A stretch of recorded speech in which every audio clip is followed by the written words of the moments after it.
I'm an adventurer, curious, and confident in things that I do.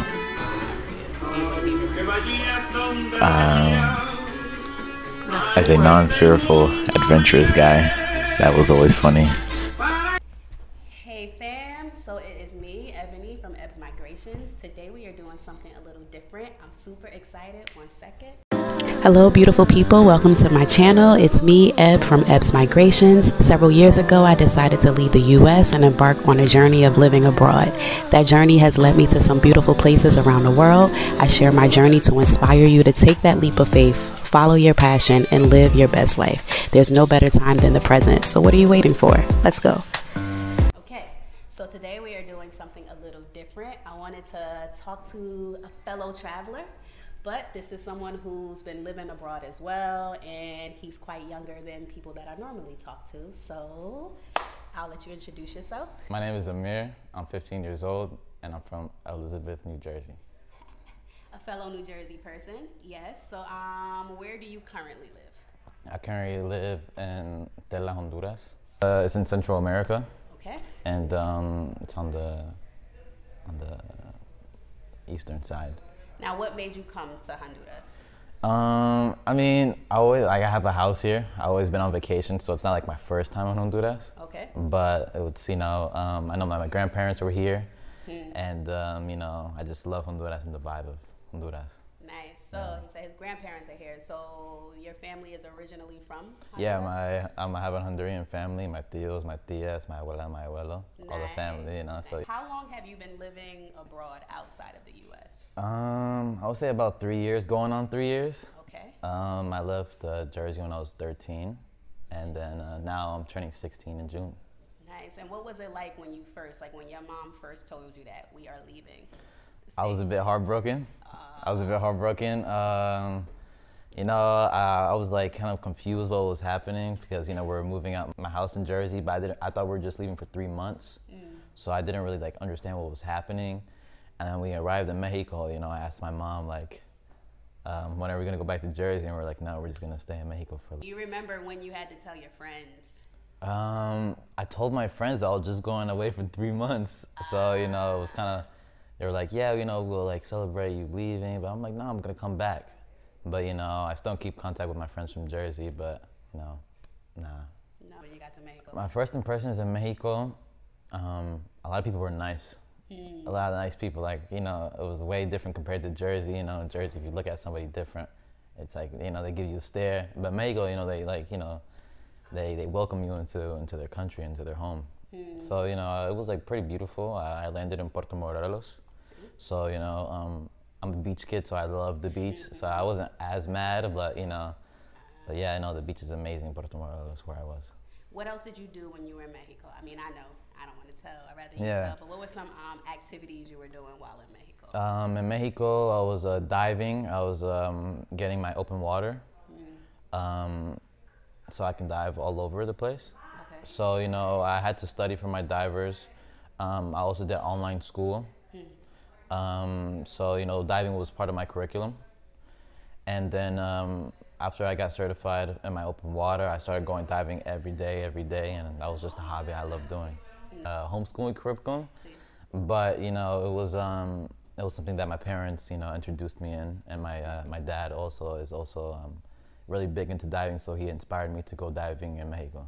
So yeah, no, because my school in the States wasn't that exciting, so I was really open into doing homeschooling, and it's going good so far. I love homeschooling compared to the indoor school. I feel like it's more. A lot of weights off your shoulders.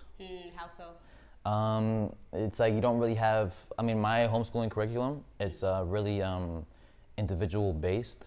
So, if I have a problem, I'm gonna solve it. It's not, my teachers keep on, on top of me, telling me what I have to do. I already know what I have to do, and I just do my work, my schoolwork. I am taking business, geometry, biology, and Western civilization. And yeah, that's pretty much it, so far. Quite impressive. And you're taking one of these classes from a university online, right? Yeah, it's called the Ron Paul curriculum. It's really known for actually being individual based. So, like I said, solving your own problems, problem solving, which is, goes on for once you're into your adulthood. So, it's, they kind of train you before you actually go out into the world. For example, they would give me a video to watch, and I would watch the video, jot down any notes, and they would give me a lesson problem. So every single lesson, I would have a lesson problem, which is about 15 to 20 questions that I have to answer, and then I'll put on my forum to make them know that I did the work. Nice. And how do they test your knowledge of a certain subject that you can move on to the next? It's more, that's where it's, because the Ron Paul curriculum is like 96% individual based. So it's not like you have a teacher grading it. It's also when you're done with your assignment, they give you an answer key, but you have to finish the assignment to get that answer key. So then, you get the answer key and how they solve the problem and how you would solve the problem for the next time. So if I got it wrong, I would know what notes to take to do better on the next assignment. Middle of the school year, I have my midterm, and then at the final, my final. It's something that's already there. So for example, I have 180 lessons. On the 90th lesson, it will be my midterm. So I would, go on the lesson, click on my midterm, do the assignment, and put it in my forum, and then get my feedback.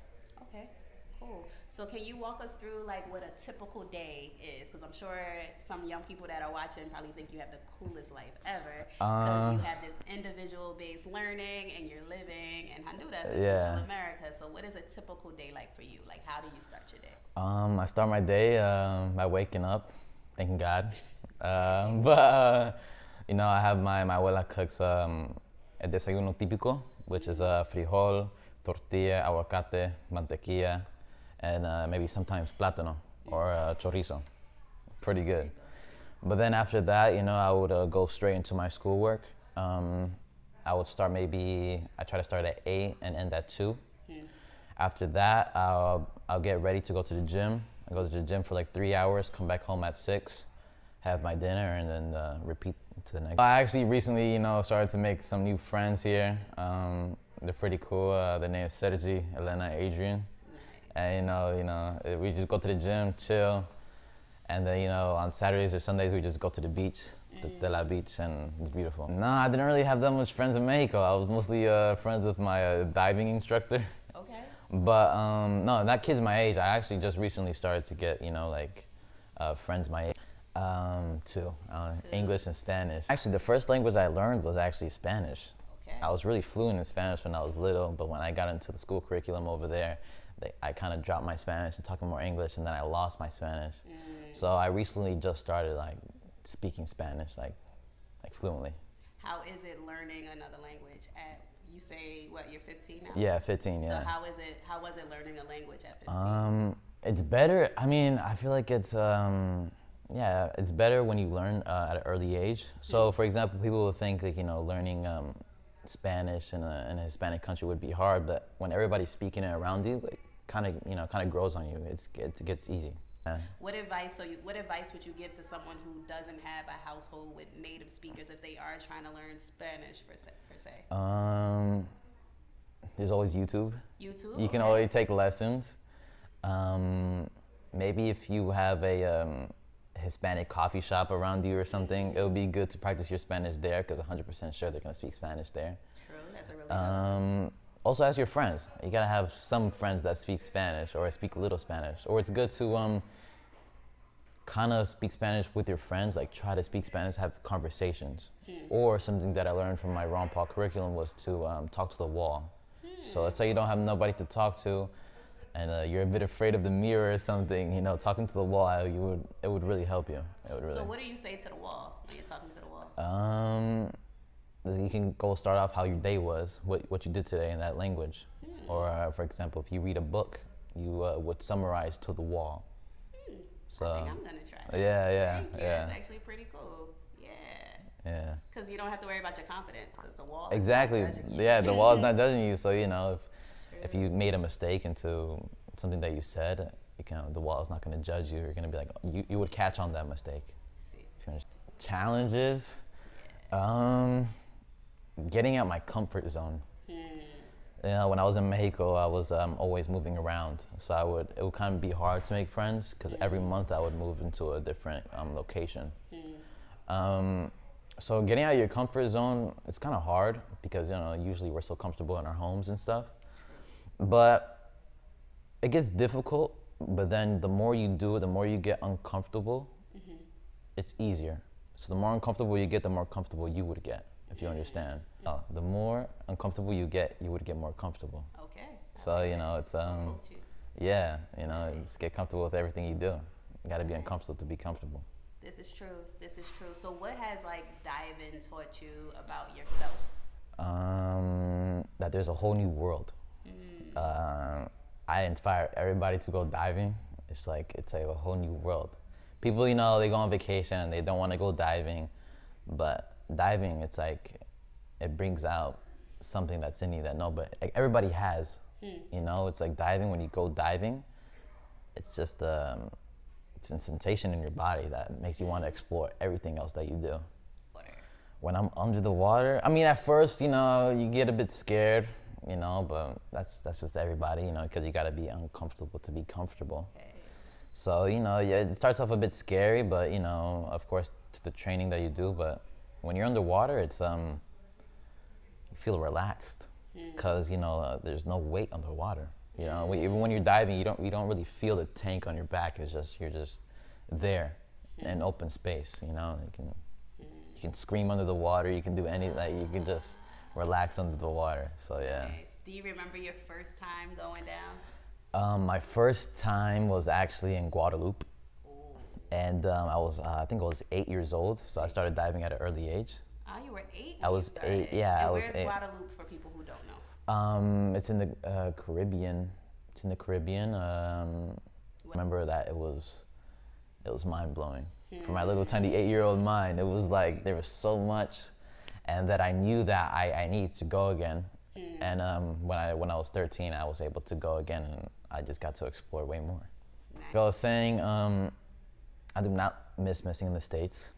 There's a lot of stress, a lot of stressors, and. What type of stress did you experience living in the States? It was a lot of people in your face. A lot of people in your face, and it's like, I really don't need you in my face. Like, I used to have habits of biting my nails, and it used to be every day, or sometimes I wouldn't be hungry at school, and then I used to get headaches after school. So it wasn't good, but as soon as I moved out the States, I stopped biting my nails, I stopped having headaches. I get more fit, I feel healthier, I feel better, it's just, I don't know, I feel like the States, the land is beautiful. There's beautiful land in the States, but I feel like the way it's controlled, it's really, it's not really not good. You never really leave your life. You always create your life. So it's the way you want to create it. You can do unproductive things to make your life harder, or you can do productive things to make your life easier. I say, you should put your emotions into productivity. If you're mad, put it in productivity. If you're sad, productivity. But like I said before, you kind of have to get uncomfortable to be comfortable. It wasn't comfortable for my mom or my dad or me to leave the States, but we knew it was the right thing to do. And yeah, you're gonna make a new life. It's not the end of the world. You gotta create a new life. You can't be comfortable all the time. When you're too comfortable, there's something off. You always have to be on your feet. Don't let teachers get into your head. I feel like a lot of teachers during these times are a bit miserable, and they don't really have things to do instead of teaching things that there's a point in time where teachers love teaching, they love teaching kids and students, but then it comes a point of time where it's like they're tired of it, but they still do it, and they kind of push it on the kids, and they kind of, I don't know, they bring down students a lot. A lot of people stress out in college, and I say homeschooling is kind of the best thing. You can still have your friends, you can still go outside. It's just, just get the work done so you can hang out with your friends. But I feel like public school is not really the best thing for me, in my opinion. When you hear the word loyalty, what do you think of? A king. A king? Yeah, a king. Right. How do you apply loyalty in your life? Do you find that you are loyal to friends? Yeah. I think I'm loyal to, I try to be loyal to everybody so everybody can be loyal to me. Is loyalty important to you? Yes, I think loyalty and the truth is really important to me, because without that, everybody would just would just be lying. Everybody would not really, it would be kind of weird. It would be kind of, you can't really trust nobody. Freedom. Freedom, importancy, is that a word? It is now. Freedom, I think of freedom as land. So, you know, Why is land freedom? Because I feel like when I go on a piece of land that's huge, or I just feel like that's freedom. Like, I feel like I can release a lot of stuff, you know? Happiness. Life. You know, once in a while, of course, like we're human, so, you know, we get sad, we have different types of emotions, but at the end of the day, it's your life. Like, you gotta be happy. Okay. You know, it's always good to be happy. Nice. And peace. Peace. Community. Community. Nice. What are some of your values that you live by? Yeah. Is that your good side? And one says like what's important to you? What are core values? Like you think humans should live by, and that's something that you live by? Family. Okay. It's a big role. Trusting into yourself. And not being fearful of everything that you do. As a non-fearful, adventurous guy, that was always funny. Right now I'm just going with the flow, but right now I'm really big into marine biology. Right. So, ladies and gentlemen, this is Zamir, Yeah. our 15-year-old fellow American. He's still an American always, right? Yeah. But he is living abroad and finding a way to live life on his terms. And I've known him since he was like this big. Yeah. So it's great to see him now and to hear him talking. I'm very, very proud of you. Thank you for having and me. I appreciate this. Thank you so much. All right.